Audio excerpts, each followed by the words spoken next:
Sea Otter Classic in sunny California last weekend was a great opportunity to see some of the latest and greatest bikes, and also gave me a good opportunity to ask a bunch of people why gravel bikes are so popular. This is a country, of course, where gravel bikes were born and have become hugely popular over the last few years, with events and races across the country and now around the world. And the answers, I think you'll agree, are quite interesting. The show also gave me a good opportunity to see the sheer diversity of bikes in its category. And I saw everything from fat tyre road bikes to flat bar mountain bikes and much more, which I'll also share in this video. If you missed any of my coverage from the show, they're linked down below in the description. But without further ado, let's dive in. How important is gravel for you as a brand? I think it's pretty huge. You know, we started tracking gravel when guys were building monster cross bikes and converting hardtail mountain bikes, and we just kind of got it. And this seemed like the perfect kind of segue to move. Maybe our big platform is building custom carbon road bikes, and this just seemed like a really cool segue. It's obviously a fast-growing category, and it also enabled us to bring in a lot of the things that we learned through the custom program, like the variable geometry system. It kind of annoyed me, to be honest. A lot of guys use the tagline, you can flip between 650 to 700C wheels. That's fine. That maybe demonstrates that the bike has the clearance to do that, but it totally screws up the handling of the bike. The bike's either designed around one or the other. So the ability to be able to alter this fork trail means you can set up in a more dynamic, kind of responsive way, or you can set it up more if you're riding more kind of mountain bike trails. You can give yourself a little bit more slack on the front end. Right now, the popular concept is a gravel bike that gives you room for up to a 40 or 42C tire, but handles like a road bike.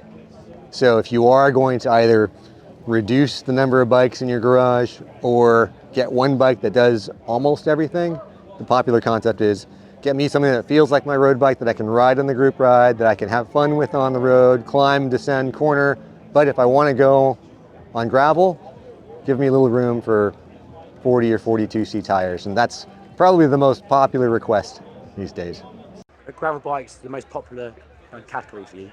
It has turned into be.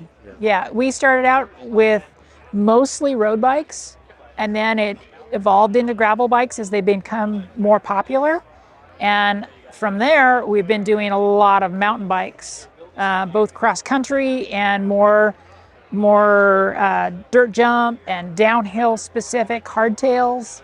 So yeah, titanium is a great material for taking some hard hits. And frames made in-house or by another? We do a little bit of everything. Yeah, yeah. US and anything. Yeah, yeah. And on some of our newer mountain bikes, we're doing 3D printed yokes. So over on that bike over there, there's a 3D printed yoke that's 3D printed in the US. How popular is gravel for you as a brand? Is it a big category? Yeah, gravel's pretty big. Also, like being headquartered in Utah, we've got a big like mountain bike following too.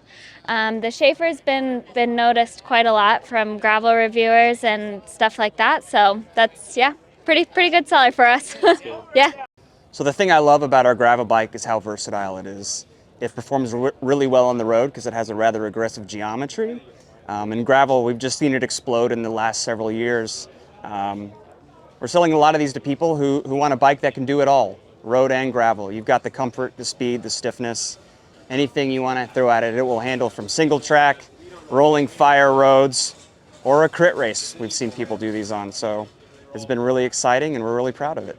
So this is the all-road aluminum flat bar build. If the all-road aluminum and tie is the road cyclist gravel bike, I would say this is the mountain biker's gravel bike. So super fun on flowy single track, kind of ride like a kid again.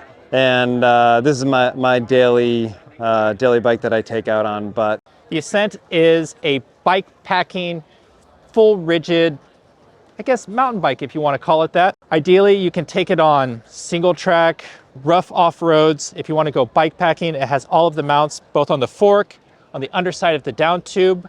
Also has fender and rack mounts. So if you really want to get crazy, all seasons, all time of the year. The idea with the MOG was we wanted no limits. And so when we developed this bike, it was about delivering a performance, basically a performance experience, but with the versatility, tons of tire clearance for 50 millimeter tires, in-frame storage through the cargo bay, full access to the down tube, 1x or 2x compatible, and also plenty of mounts, so you can use it for that annual bike packing getaway or whatever you want to use it for. So this is another build of our Esprit. This one's a little more gravel race spec. This bike was at BWR last weekend. It's got some 33 millimeter Vittoria Torino dry cross tires on it. The bike has clearance for up to a 35. It's optimized around a 28 millimeter tire. This bike is really adaptable, really easy to work with.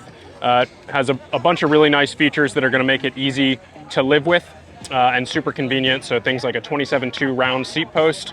It's got a SRAM universal derailleur hanger. Any gearing setup will work on this bike in a normal 2x configuration or even a 1x. It's a T47 external bottom bracket, so it's threaded. Tons of clearance, great options. An insert chip that has adjustable fork offsets, so every size has a fork offset designed to get 58 millimeters of trail, so that the handling is consistent for the full range, whether you're a medium like this, an extra small, or a 2XL. The bike's going to handle the way you expect it to on a variety of surfaces. So some really interesting answers and some fascinating bikes on show as well, clearly showing how popular this category is and how there are many options to what a gravel bike is and can be. Let me know what you think of the topic by leaving a comment down below. And if you missed any of my previous coverage of the Sea Otter Classic, then watch the video right up here. And also don't forget to subscribe by hitting the button right here. But that's all for today. Thank you so much for watching. I'll see you again very soon.